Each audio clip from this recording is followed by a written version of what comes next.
Hello and welcome to Crossing the Line. Some people never get the chance to live through their children. I'm one of the lucky ones because my son, Doug, is playing in college. I know what many might think. How did he get there? Well, it all started years ago when I fully immersed myself in coaching Doug and his sister, Franny. From a young age, they both watched me closely as I played in recreational soccer leagues. My weekends, instead of being for myself, were dedicated to their soccer tournaments, where they shone like stars. Weeknights, on the other hand, were spent driving them to practices or training in any empty park we could find. Sports became a constant in their lives, playing all year round, but soccer was always where they truly excelled. And it wasn't just my dream, it was my wife Asha's as well. Keeping them busy with sports was our way of ensuring the temptations and dangers of the outside world had a hard time creeping in. It seemed to work until it didn't. Doug quit soccer before his senior year of high school and turned down athletic scholarships, which caught us completely off guard. We assumed it was just rebellion, a way of wanting to be different. But even though he left soccer behind, he didn't stop excelling. He joined the high school football team and became the place kicker, and occasionally, the punter too. Who would have thought that something so unexpected would change everything? Now here's the big surprise. How is it that I'm watching Doug play in college? Well, at Tech, the team thought he had one of the most powerful legs they'd seen in recent years, so they offered him a football scholarship. The initial plan was for him to be the place kicker, but he outperformed the punters so thoroughly that he ended up securing the #1 spot. This rebellious kid, who had walked away from soccer to carve his own path, found his place on a college football team. Sometimes life takes unexpected turns. But the story doesn't end there. Franny, his sister, is furious, not because he's succeeding, but because he's left her behind. After all, she wanted to follow in Doug's footsteps and play at a Division I school. But now, the Division II schools that were pursuing her are nothing more than a distant memory. The irony, while her brother becomes a star at Tech, she's struggling to keep up with the sibling rivalry. The tension at home has increased, though in a playful way, because we all know sibling competition has no limits. Every time Doug plays at home at Tech, my wife Asha and I have our seats in the reserved parents section. The best part is not just the comfortable seating but the fact that the atmosphere is more relaxed since we don't have to stand the whole time like the regular fans. And of course, the section with rowdy, drunken students is far away from us. An added bonus? The school provides tickets for away games, something we haven't taken advantage of yet but are considering for a couple of matches. The excitement escalates even more when our local TV channel broadcasts all of Tech's games. Every time the quarterback throws a long pass, the camera cuts to the parents section to capture their reactions. The same happens when the running back scores a touchdown or the punter lands one inside the 5-yard line. Don't blame me, we're on TV. Although, being the parent of a punter doesn't exactly make us the main attraction, we haven't made many friends in the stands during the first home game. Still, the fun is undeniable. Now, here's something funny. I had planned a business trip for a seminar that same weekend when Tech was playing at home. I was supposed to miss the game, but I was determined to watch it later from my hotel room. While I'd much rather be there in person, work is work. A scholarship for a punter doesn't cover all the bills, and the expenses keep coming. So, I recorded the game and looked forward to reliving the excitement later. But none of this would have been possible without Asha. We met shortly after graduating from college when our respective companies sent us to the same seminar. An encounter that, while uneventful at first, marked the beginning of a great story together. And now, as we enjoy the friendly rivalry between our kids and the thrill of watching Doug shine, we realize that the greatest lessons don't always come from sports themselves, but from how, through them, our lives connect and teach us more than we ever imagined. This is just the beginning. Brock Selman, do you have any relation to Charles Selman? Asked the attractive brunette, looking at my badge with curiosity. Well, Wilson, as far as I know, no. I suppose you know him, I replied, glancing up briefly, admiring both her ID and her figure. Actually, he was a year ahead of me in high school. With your unique last name, I thought there might be a connection. She smiled playfully. Maybe we should grab a drink tonight and see if we're related to and/or Nancy Wilson, she quipped, returning the smile. Great reference. Sure, I'll see you later after the last session in the hotel lobby. Later, as I waited in the lobby, I wondered if Say had stood me up. That's when one of my coworkers approached to chat. Apparently, he was deeply interested in the last speaker's talk, so I had to pretend to care. Out of the corner of my eye, I spotted Say. Excuse me, but my drinking partner is here, I said, and he nodded without saying much. No problem, Briss. See you tomorrow, he responded as I walked away with a grin. Briss, huh? Yeah, it's a mashup of my first and last names. I've heard it all my life, so it stuck, I said as she winked. Well, since you bring it up, you did offer to buy me a drink. Shall we? She teased, not missing a beat. It was a warm night, and we hit it off immediately. Conversation flowed naturally. What began as an innocent joke quickly turned into something more. By the end of the night, a soft kiss on the lips left me wanting more, though that wouldn't happen until months later. After several dates, it was definitely worth the wait. There was nothing out of the ordinary about our courtship or marriage. My parents seemed to like her, and hers accepted me without issue. Given the tight wedding budget, it was a small event with just about 40 people. We approved a loan for a house near our offices, halfway between the two. 2 years later, we welcomed Doe, and nearly 2 years after that, Franny joined us. Parenting was a challenge. There were always disagreements, but what surprised me most was how trivial they often were. There's not enough money, there's not enough time. Even minor things turned into major arguments. I remember being told, shouldn't you check with Say before making such impulsive decisions? In the end, we decided to see a counselor. It helped, but there was still work to do. One night, after one of those altercations, we had to attend my company's party. Say, as always, flirted shamelessly with everyone, danced inappropriately, and made me uncomfortable. I watched, doing little but missing nothing. She kept her distance, but in the innocent touches and hugs with other men, I knew something was off. I didn't fall for her games. The situation came to a head when, on the drive home, I asked her, "Why did you seem to enjoy it so much when other men flirted with you?" "Some of your salesmen said it turns you on when they flirt with me," she said, her words making the air in the car grow tense. I replied coldly, "Sometimes bodies never meet. They just vanish without custody or alimony disputes." Her eyes widened for a moment, and she fell silent. That night, the atmosphere at home was icy, no apologies, just the chill of indifference. The worst came afterward. The following week, those same salesmen told me I wasn't worthy of being married to the sexy bombshell I had for a wife. One even had the audacity to ask if we had an open marriage. A note appeared on my desk. "Since you're inadequate in bed, why not lend your wife out on weekends?" The day Tech played state, I asked Say to spare me the details of the game. I wanted to watch it in my suite, enjoy the company-sponsored dinner and drinks, and guarantee absolute silence. I turned off my phone and tried to disconnect from the world. The game was messy, as expected from low-tier teams. Doe punted a couple of long kicks, but in the third quarter, something happened. A defender lunged violently and recklessly at Doe, taking him down with an intentional hit. "Personal foul, roughing the kicker," the announcers declared, but Doe stayed down, surrounded by panicked players. What followed was shocking. The replay showed Doe's leg bending in a way it never should. When the broadcast cut away under the no violent replays rule, I'd already seen it. It was clear his season was over. Doe was carted off the field, and as the crowd applauded, I remained frozen. I paused the broadcast and checked my phone. Dozens of messages and calls awaited me, many from concerned friends and family. Called say, "Doe's in surgery," she said, her voice breaking. "He'll call you when it's over."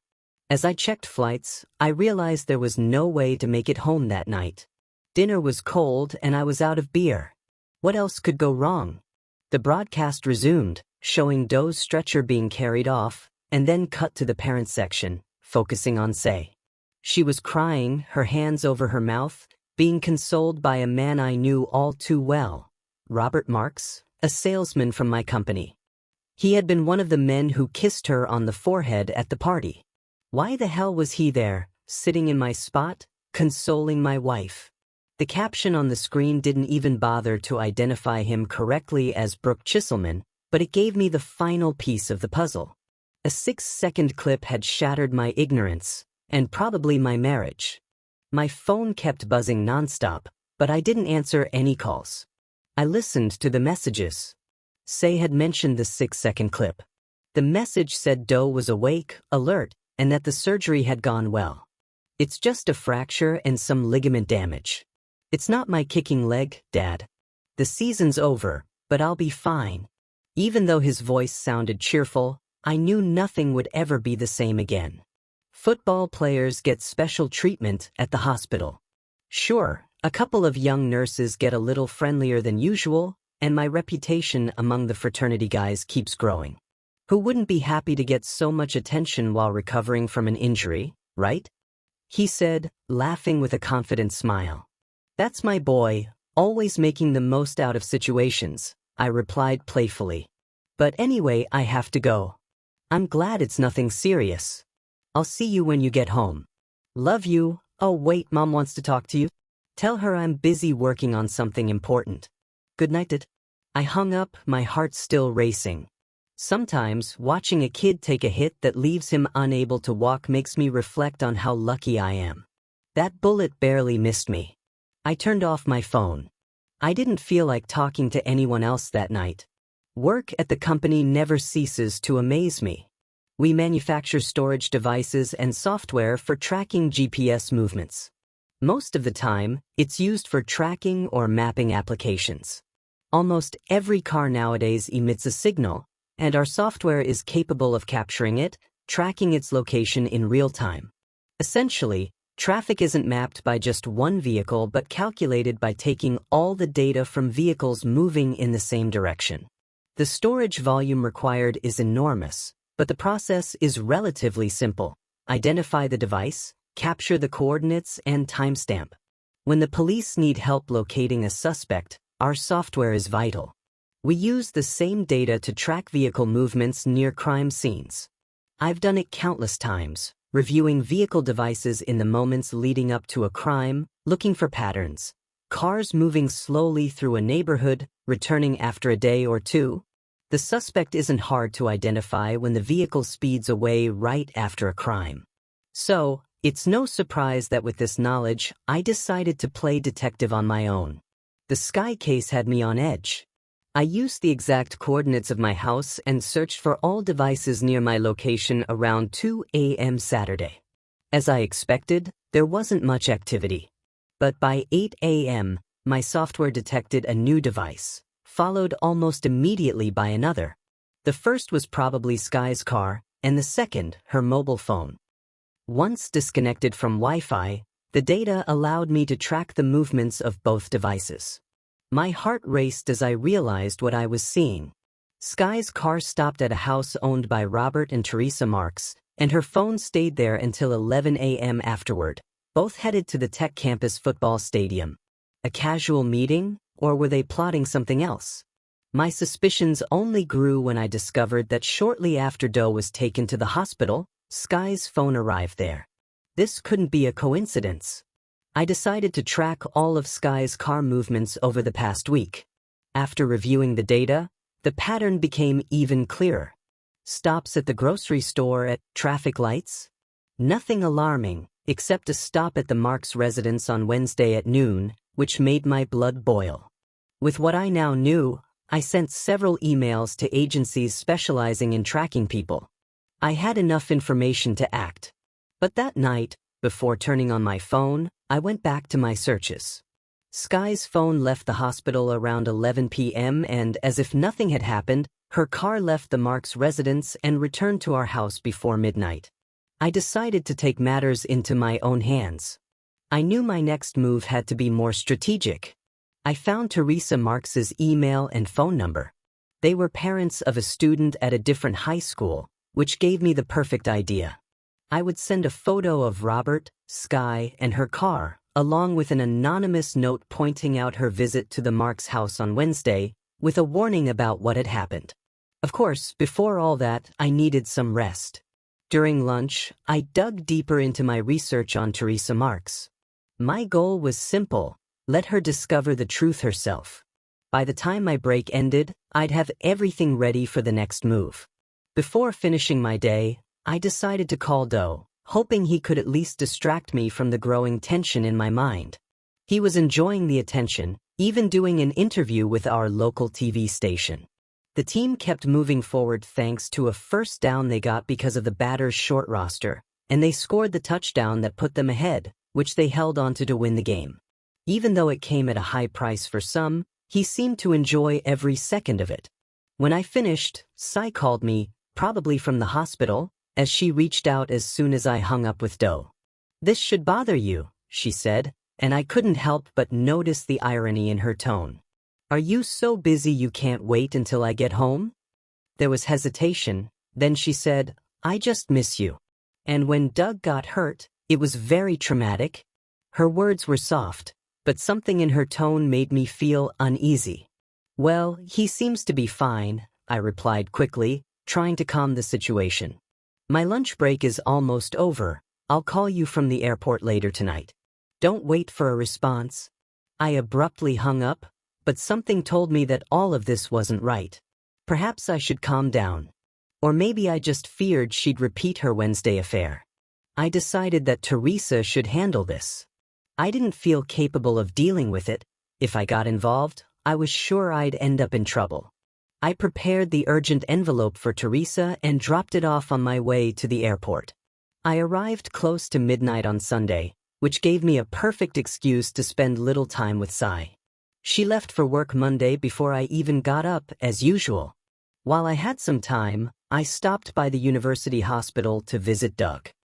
His cast was covered with so many signatures it was impossible to count how many people had visited him. His current girlfriend, whom I had never met, was there, visibly upset by the crowd of cheerleaders and nurses surrounding him. It was clear Doug was the center of attention, and it made me feel somewhat out of place. That afternoon, Cy texted me, "What time will you be home tonight?" I immediately replied, "Lots of work with the convention documentation. Don't wait for me for dinner." When I got home around 9 p.m., the atmosphere in the house was tense. Cy was visibly upset, and though I tried to maintain a light conversation about Mike's problems at work, my efforts were in vain. Every word I said seemed like an evasion, as if I were looking for something else. Our talk ended when Cy, visibly tired, said she was going to bed. That same night, Franny texted me, "I got an invitation to visit the campus." It was a relief that distracted me, and I replied, "We should go out to celebrate tonight." When we got back home, it was already late, around 10 p.m., and we were all exhausted. Once again, I didn't spend time with Cy. On Wednesday morning, I was overwhelmed with mixed feelings. I wanted to believe Cy would never cheat, but that hope struggled against my desire for Teresa to catch her in the act. Unlike previous days, there were no text messages from Cy. So, late in the afternoon, I texted her, "I'll be home early tonight." Normally, Cy got home before me, unless she stopped for some errand. When Franny came back from practice around 7 p.m., she looked around. "Where's Mom?" she asked me. "I don't know. I haven't heard from her today."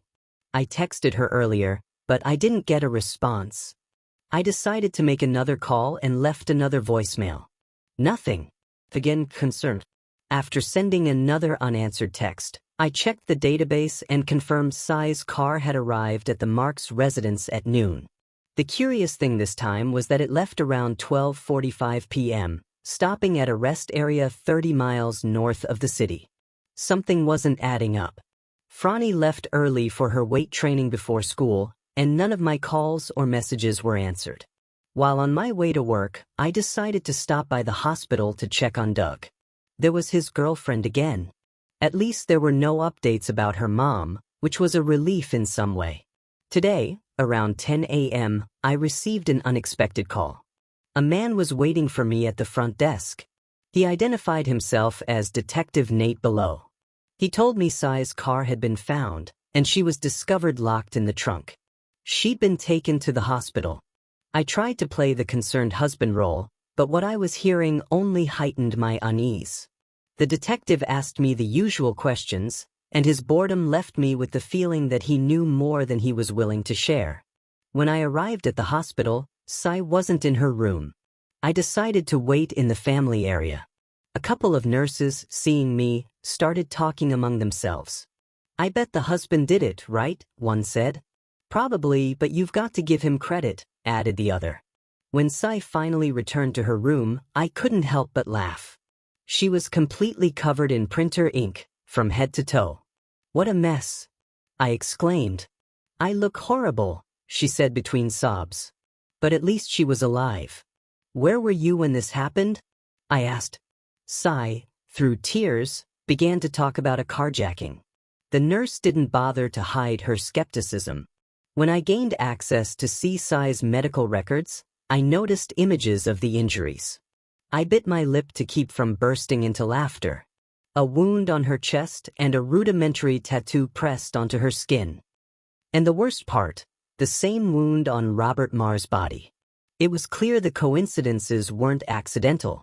The worst came when the hospital rumors turned out to be true. "Did you know Robert's here too?" one of the nurses asked me. "He was brought in a few hours after her." I confirmed it later, searching the hallways. Robert was there, in a cast, with the same pattern of injuries. The irony of all this was too much for me. As I returned to work, I came across the local news. There was a report about a break-in where a man was found with broken legs and covered in cyan ink. Everything seemed connected. Everything. And when I called the hospital to find out more about Cyan, I was informed she was no longer a patient. Something still didn't add up, and now I found myself in the middle of a much bigger game than I had imagined.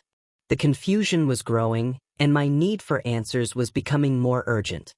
I wouldn't find out until the money started running low. Franny arrived at her usual time, once again without mentioning Mom. I was tired of hearing her say yes and no. She was at the hospital, supposedly assaulted in her car. At least, that's what she claimed. They painted her, so they say, and then gave her a small cut on her forehead and left a red mark on her chest. Something like that story about Puritans and adultery. That's my guess. There's a guy in the hospital too, also decorated that way. They found him in his house. My mother says she was attacked in her car, but honestly, I don't buy it. If you want, you can visit her, but I'm relaxing and looking for divorce lawyers online, I told her. I couldn't just sit there like nothing was happening. I'd had all day to think about it. She's been in a bad mood for at least a month. I suppose she wanted to get out and well, we've got 2 wonderful kids, but it's time to move on.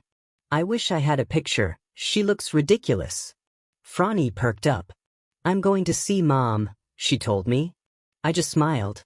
Yep, she even managed to get her mother to show her the red mark. The photos were on her social media page, along with information about her lover.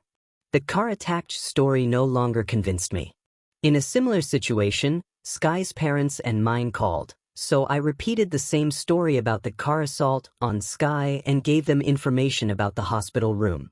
Even today, Doe seemed oblivious to everything that was happening.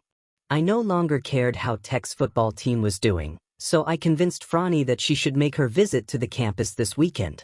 Within an hour, I had the flights, hotel, and car rental booked. On Friday afternoon, Sid texted, "Are you coming to see me alone?"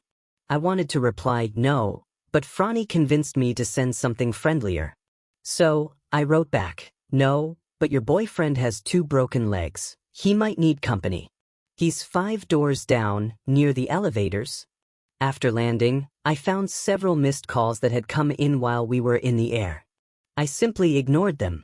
I had a delightful weekend with Franny. Well, actually, she spent more time with her football team, and I enjoyed my own company for 48 hours. I was ready to go home, but before doing so, I scheduled an appointment to start the divorce process. On Saturday night, I watched Tech's game and was glad I did.